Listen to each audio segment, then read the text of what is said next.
Have you ever noticed how the smartest person in the room is rarely the one everyone's watching?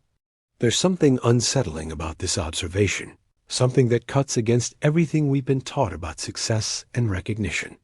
We're conditioned to believe that brilliance should shine, that intelligence demands display, that the sharpest minds naturally rise to the top through demonstration of their abilities. But what if this entire framework is not just wrong, but dangerously naive? Imagine walking into a high-stakes business meeting where millions hang in the balance. Around the table sit polished executives, each one eager to showcase their expertise, their insights, their strategic thinking. They speak in crisp sentences, reference market data, throw around industry jargon like weapons. The energy is electric with competition. Everyone is performing intelligence, and performing it hard. But in the corner sits someone different. He's quiet, almost forgettable. When he speaks, it's to ask seemingly basic questions. Can you explain that again? I'm not sure I follow. What does that mean exactly? The others exchange glances. Some smile condescendingly. They've identified the weak link, the person who doesn't belong in this room of titans. 3 hours later, that same quiet man walks out with the deal. Not just any deal, but the exact terms he wanted from the beginning. The polished executives are left staring at each other, wondering what just happened. How did the person who seemed to understand the least end up controlling everything? This isn't luck. This isn't accident. This is the most dangerous form of intelligence at work, the kind that Machiavelli understood better than perhaps any strategist in history. The truth is brutally simple. If you reveal your intelligence too quickly, you lose power before the game has even begun. Power isn't about being right in the moment.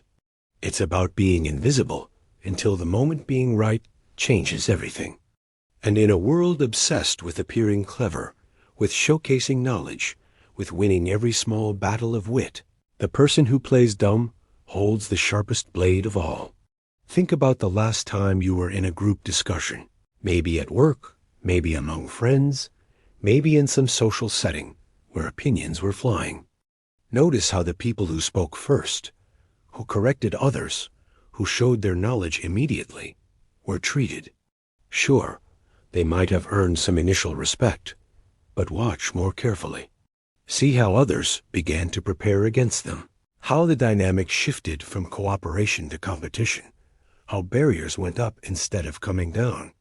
These intelligent people, in their rush to be seen as intelligent, had just painted targets on their backs. Now think about the person who said little, who listened more than they spoke, who asked questions instead of making declarations. Notice how others relaxed around them, spoke more freely, revealed things they probably shouldn't have. That person wasn't being passive. They were being predatory in the most sophisticated way possible. They were collecting intelligence while everyone else was displaying it.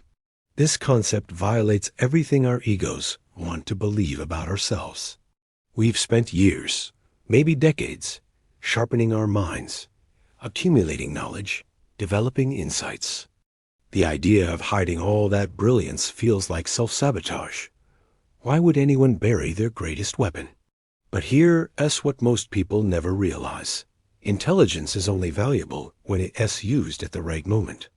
Revealing it too soon is like showing your hand in poker before the betting round is complete. You don't win respect. You win resistance. When you display intelligence too early, several things happen simultaneously, and none of them work in your favor.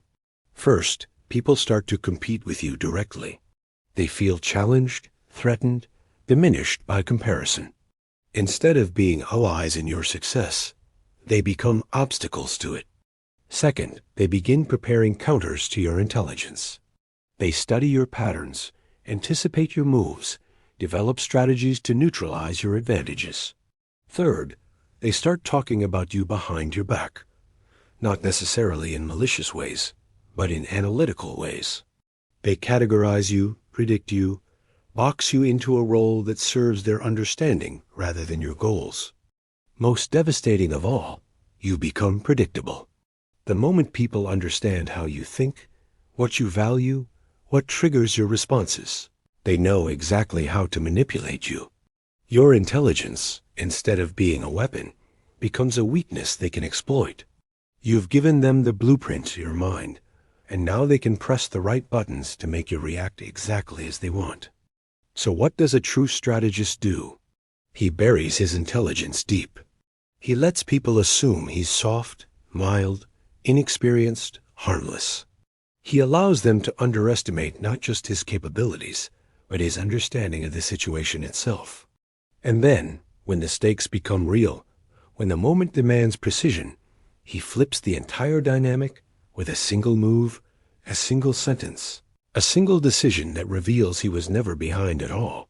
He was just waiting for everyone else to show their cards first. This isn't stupidity masquerading as strategy. This is performance art at its highest level. Most people are addicted to validation in ways they don't even recognize. They can't stand being underestimated. They feel personally insulted when someone treats them as if they're slow or uninformed, so they rush to prove themselves. Actually, I knew that already. Let me correct you on this point. Here's what's really happening. But with each correction, each display of knowledge, each moment of intellectual peacocking, they're revealing more about themselves than they realize. Machiavelli would watch this performance and smile, because he understood something most people never grasp. The moment you prove yourself, you've just become completely predictable. You've revealed your entire arsenal. Now your enemies know exactly who you are, what you care about, what makes you tick. They know how to flatter you, how to manipulate you, how to use your own intelligence against you. And even worse, the person you just tried to impress doesn't actually respect you more. They've simply cataloged you as another ego-driven intellectual, someone whose buttons are easy to push. The Machiavellian approach flips this dynamic entirely. Instead of fighting for recognition, he lets the world make its assumptions. Let them assume he's naive about the industry. Let them assume he's average in his capabilities. Let them assume he's distracted by things that don't matter. And while they're making these comfortable assumptions, he's doing something infinitely more valuable. He's studying them. He's calculating their weaknesses. He's getting closer to their pressure points. He's mapping out exactly how they think, what they fear, what they want, and how they go about trying to get it. There's a special kind of stillness that only truly strategic people possess, and it's not born from ignorance or uncertainty. It's born from restraint. It takes tremendous self-control to watch someone be wrong and not correct them. It takes discipline to let others take credit for ideas you planted in their minds. It takes patience to allow people to underestimate you when every fiber of your being wants to show them exactly how much they don't understand about who they're dealing with. But this restraint pays dividends that immediate gratification never could. Sun Tzu wrote about appearing weak when you are strong, but Machiavelli took this concept and weaponized it in ways that were almost vicious in their effectiveness. He didn't just appear weak. He let others believe they had power over him, that they were smarter than him, that they could manipulate or control him. And the moment they got comfortable in that belief, the moment they let their guard down completely, he dismantled them from the inside out.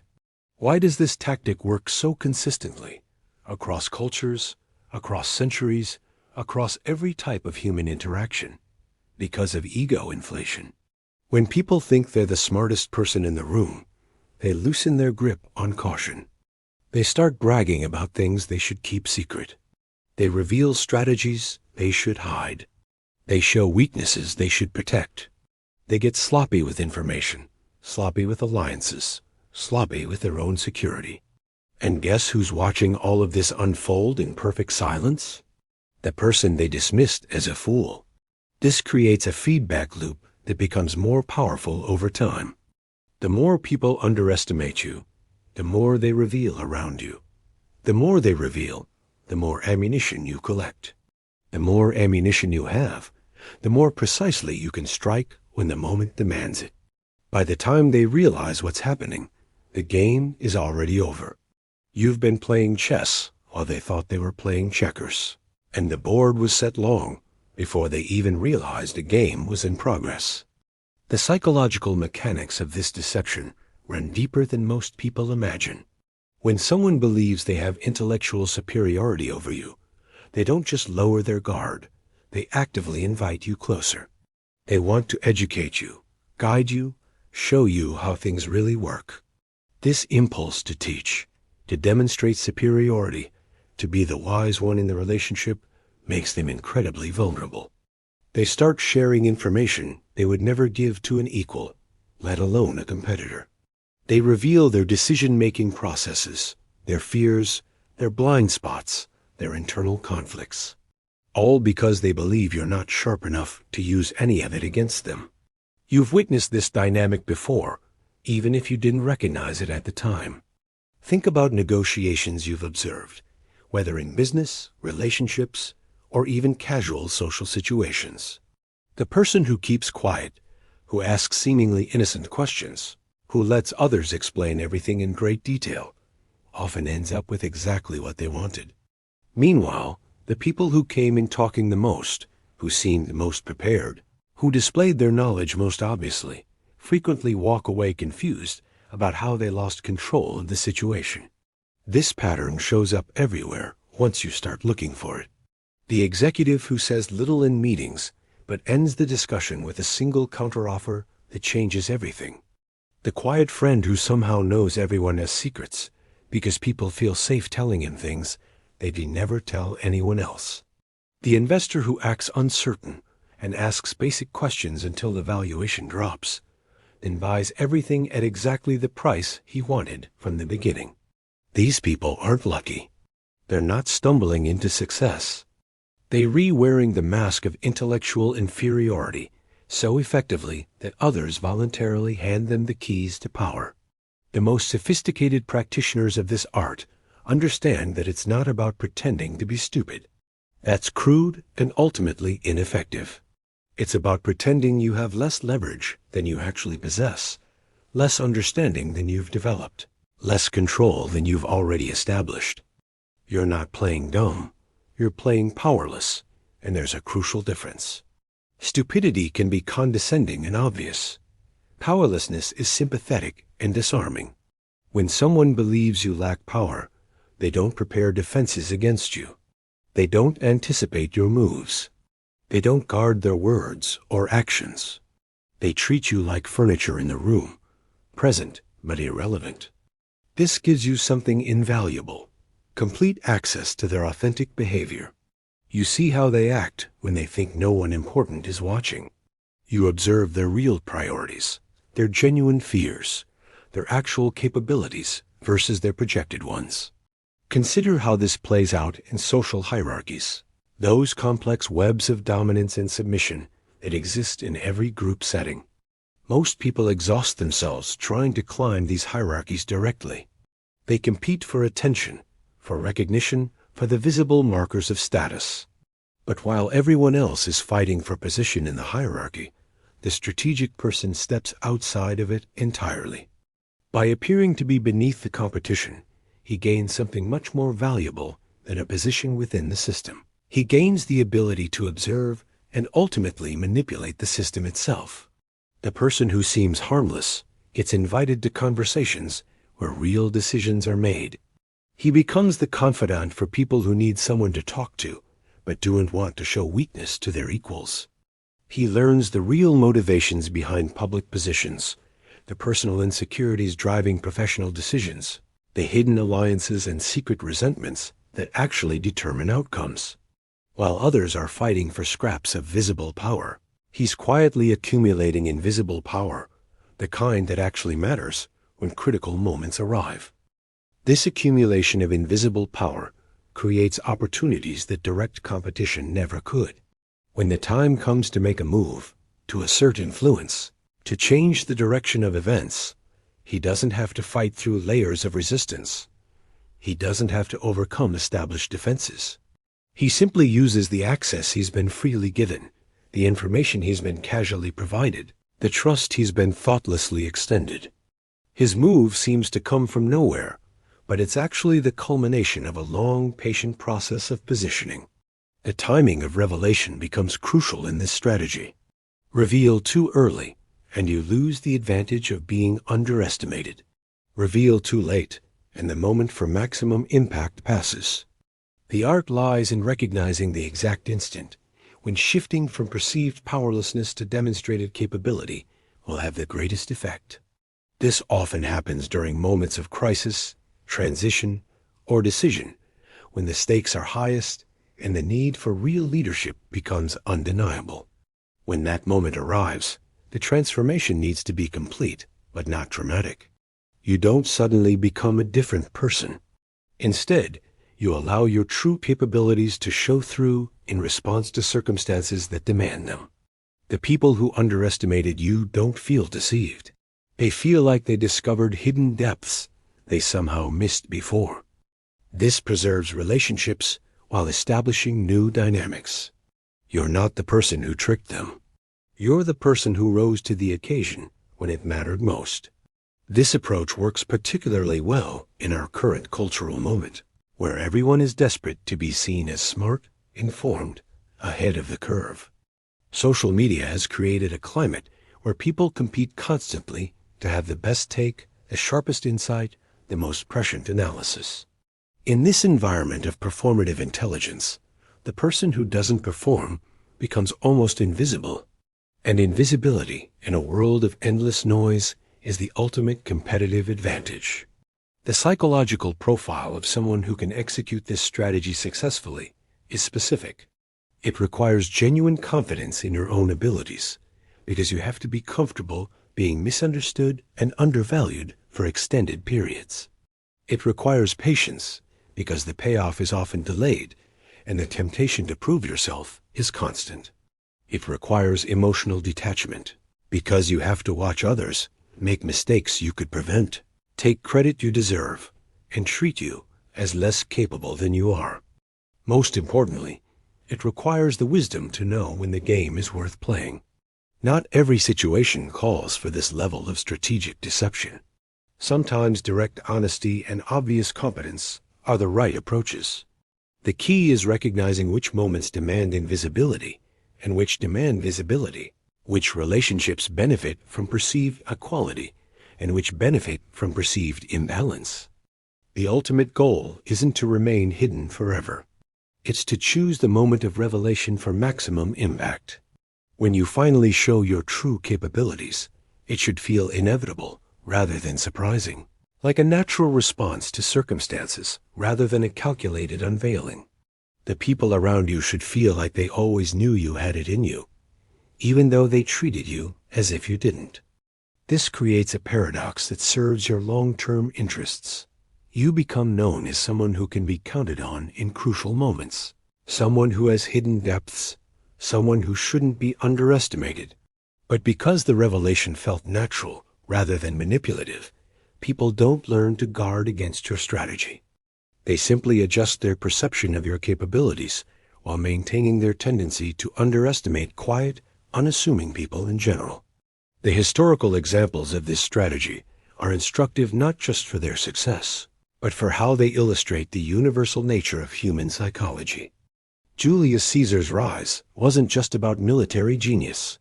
It was about being consistently underestimated by political rivals who saw his populist theatrics as proof of unseriousness.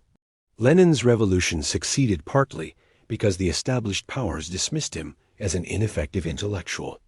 Liu Bang founded a dynasty because his opponents couldn't imagine the village drunk as emperor material. What these figures understood was that human beings have a deep psychological need to categorize others as either threats or non-threats.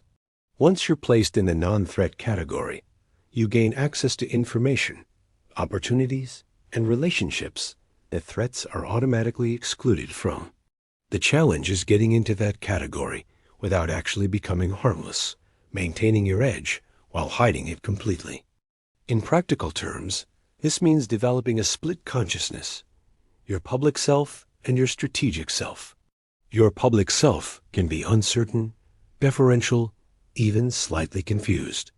Your strategic self is constantly analyzing, calculating, positioning for advantage.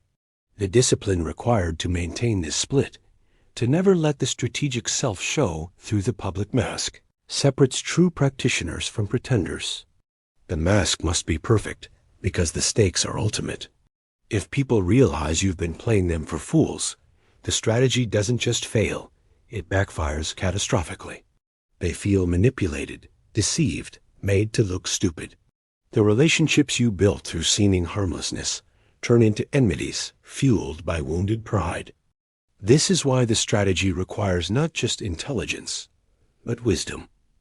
The wisdom to know when to maintain the deception and when to let it naturally dissolve. When executed properly, this approach doesn't create enemies, it creates legends. People remember the quiet person who stepped up when it mattered. They remember being surprised by hidden depths. They remember learning not to judge books by their covers. These memories work in your favor for future interactions. Creating a reputation for being underestimated, it actually makes you more formidable over time. The ultimate irony of pretending to be foolish is that it often reveals who the real fools are. Those who judge intelligence by its display rather than its results, who mistake noise for signal, who confuse performance with capability. In a world full of such people, the strategic advantage belongs to those wise enough to appear foolish until foolishness becomes impossible to maintain.